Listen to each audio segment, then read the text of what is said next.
आपको कोई भी कहीं इलाज के लिए सारी सुविधा कर दीजिए, तब भी मनुष्य के अंदर में कोई बात आती है कि यहां नहीं, हम वहां इलाज कराएं। और जो पटना में रहने वाले हैं और पटना में कोई है, अगर उनको एम्स में भेजा गया तो इसमें क्या गुनाह है, क्या दिक्कत है?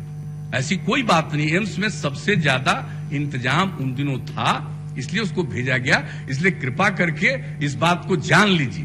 तो इसलिए इन सब बातों की चर्चा करने की कोई जरूरत नहीं है, बल्कि चर्चा ये होनी चाहिए कि कहां पर और कुछ है और उसका देखा नहीं गया है। हर तरह से हम लोगों ने पूरे तौर पर एक एक चीज देख लिया।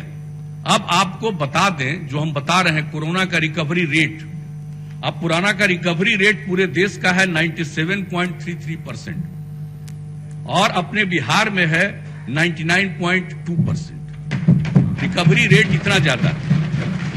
डेथ का जहां तक सवाल है, कोरोना से मृत्यु हुई है पूरे देश का है, हालांकि देश में भी कम है, आप जान लीजिए अपने देश में भी कम है, दुनिया के दूसरे मुल्कों से काफी कम है, लेकिन देश में भी जो हुआ है वो हुआ है 1.42%। और आपके बिहार में कितना है? 0.58%, आधा प्रतिशत से थोड़ा ज्यादा। तो ये है, एक एक चीज पर ध्यान दिया जा रहा है। तो सब लोगों को तो कम से कम कहना चाहिए कि सजग रहिए, सचेत रहिए, कोई वैसी बात नहीं है, लेकिन हर चीज पर पूरी की पूरी चिंता की जाती है। और अब तो टीकाकरण का दौर शुरू हुआ। अब टीकाकरण का जो दौर शुरू हो गया है हेल्थ केयर वर्कर का, और वो करीब करीब आप समझ लीजिए कि लगभग जो माने हेल्थ केयर वर्कर और फ्रंट लाइन वर्कर दोनों को मिलाकर के देखिए तो अब तक लगभग 5,26,000 लोगों का टीका लगाया जा चुका है। और हेल्थ केयर वर्कर का वैक्सीनेशन का दूसरा दौर चल रहा, टीकाकरण का दूसरा दौर शुरू हो गया।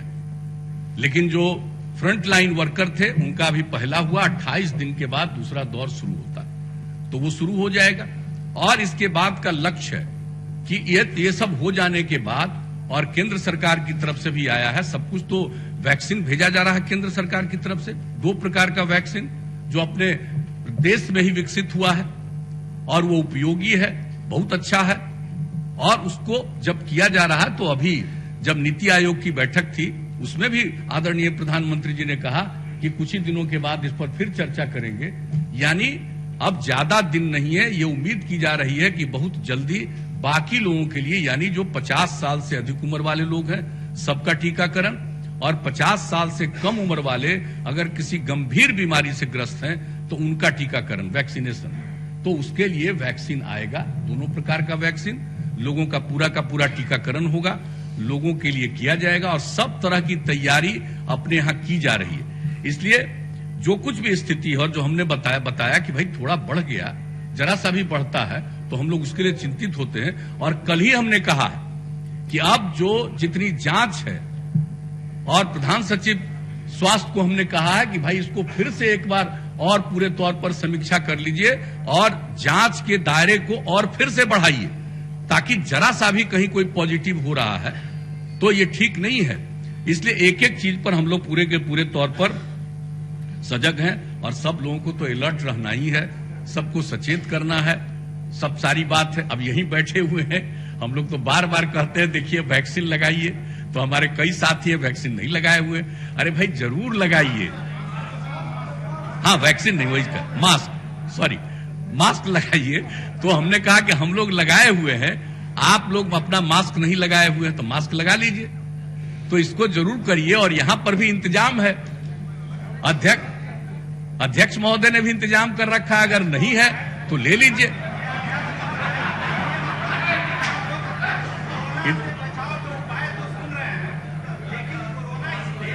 आप बैठ जाइए, आप कहां शुरू कर दिए प्रश्न, बैठ जाइए, आप बैठिए।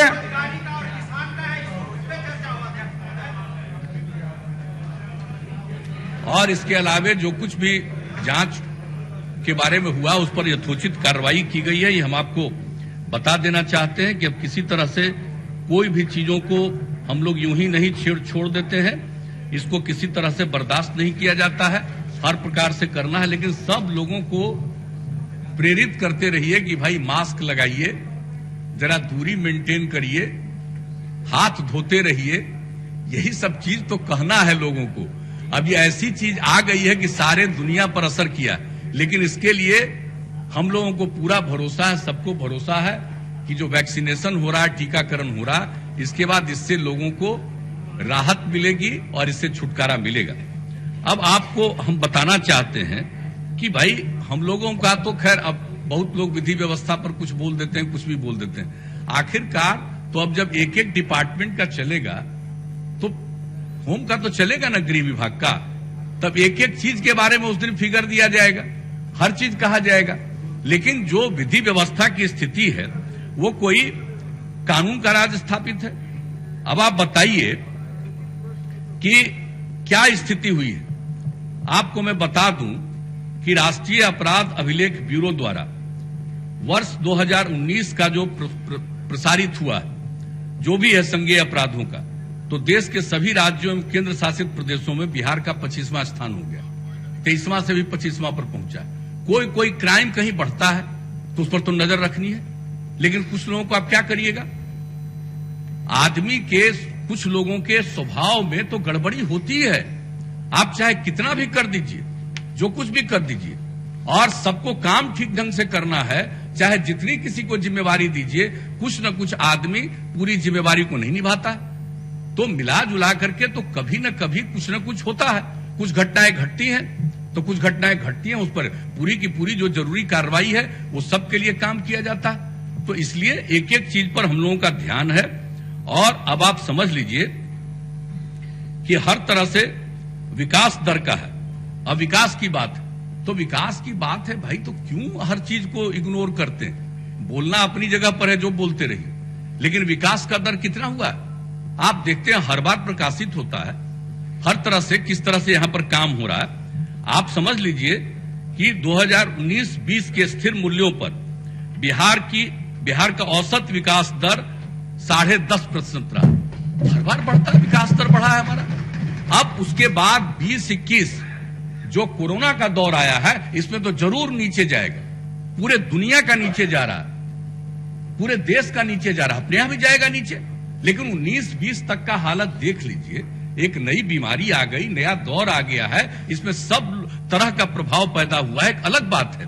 लेकिन बाकी जगहों पर किस तरह से काम किया गया और बजट का जो प्रावधान किया गया है, कल भी बजट में हमारे माननीय उप मुख्यमंत्री जी ने सब बातों को बता दिया है, और उसके बाद उस पर भी बहस होगी, उस पर भी सारी चर्चा होगी। जिस तरह से ऐसी परिस्थिति में भी हम लोग काम करने की कोशिश कर रहे हैं। लेकिन आप समझ लीजिए, औसत विकास दर और बजट का आकार क्या था भाई 4-5 में, जब हम लोगों को काम करने का मौका मिला है, तो बजट का आकार था 23,885 करोड़, और अब बढ़ते बढ़ते बढ़ते बढ़ते अब हो गया 2,18,000 करोड़ का। तो हम लोग तो कर ही रहे हैं। अब जो हालत है आप समझ लीजिए। और एक चीज और बता देते हैं, 2004-5 का आंकड़ा जान लीजिए। आंकड़े कहां से मिलते हैं हमको नहीं मालूम है, जो सही आंकड़े हैं उसको जान लीजिए। 2004-5 में वर्तमान मूल्यों पर प्रति व्यक्ति आय, आज के मूल्य पर प्रति व्यक्ति आय थी 7,914 रुपए, यही था पहले। और आज हो गया है 2019-20 में बढ़ करके अब प्रति व्यक्ति आय हो गया है 50,735। अब आप कहिएगा कुछ हो ही नहीं रहा। अरे भाई, तो इतना तो बढ़ रहा है। और इसके बाद जान लीजिए कि बिहार में ये जो है कॉस्ट ऑफ लिविंग, दूसरे किसी राज्य की तुलना में कॉस्ट ऑफ लिविंग यहां कम खर्च में काम होता है। भोजन का और अन्य चीजों के लिए जो खर्च होता है दूसरी जगहों पर, कम पैसे में खर्च में यहां पर लोगों का काम होता है। ये कॉस्ट ऑफ लिविंग के मामले में जरा जान लीजिए, सबको जानना चाहिए। बिहार की एक खासियत है, हम अभी यहां पहुंचे हैं, तब भी आप समझ लीजिए कोई भूख से अब नहीं मर रहा। कोई ऐसी स्थिति नहीं है, जाकर के देख लीजिए गांव, एक एक गांव में। कभी हम लोग पहले घूमते थे अपने क्षेत्र में, और एक साथ अगर 50-100 आदमी थे तो कहीं कोई गांव की स्थिति रहती थी कि लोगों को एक जगह खिला सके।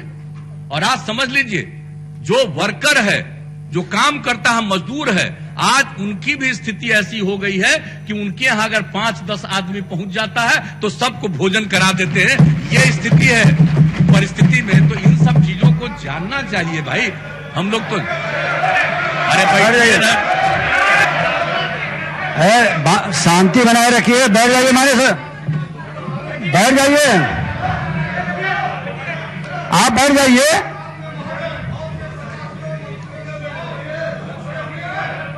बैठ जाइए, बैठ जाइए। आपको भी लोगों ने शांति से सुना है, आप भी सुने, बैठ जाएं। अब जो बात हमने तो लोगों की आमदनी का और राज्य की प्रगति का बता दिया, लेकिन इसके अलावे और एक एक चीज देख लीजिए ना भाई। सड़कों शांति बनाए रखिए, बैठे बैठे कोई माननीय सदस्य नहीं बोलेंगे। बिहार में पहले कितना पुल था भाई, अब कितना सड़क था, क्या स्थिति थी, अब कितने सड़क का निर्माण हुआ, कितने पुल पुलियों का निर्माण हुआ, लोगों को सुविधा हुई, आबादी बढ़ रही है, व्यापार बढ़ रहा है, हर तरह से व्हीकल्स कितने बढ़ रहे हैं। तो एक एक चीज के लिए अब एक एक चीज में वृद्धि हो रही है। और उसके बाद हम लोगों ने क्या कह दिया है भाई कि और भी जो उस समय साथी थे, अरे पूछ लीजिए ना, तो उसी समय तो कर दिया था कि 6 घंटा में दूर दराज इलाके से पटना पहुंचना है, ये लगभग लक्ष्य पूरा हो गया। अब आगे का लक्ष्य क्या रख दिया था, 5 घंटा में पहुंच जाए। और उसके लिए एक एक काम जो शुरू हुआ, आज उस काम को और कितना आगे बढ़ाया जा रहा है।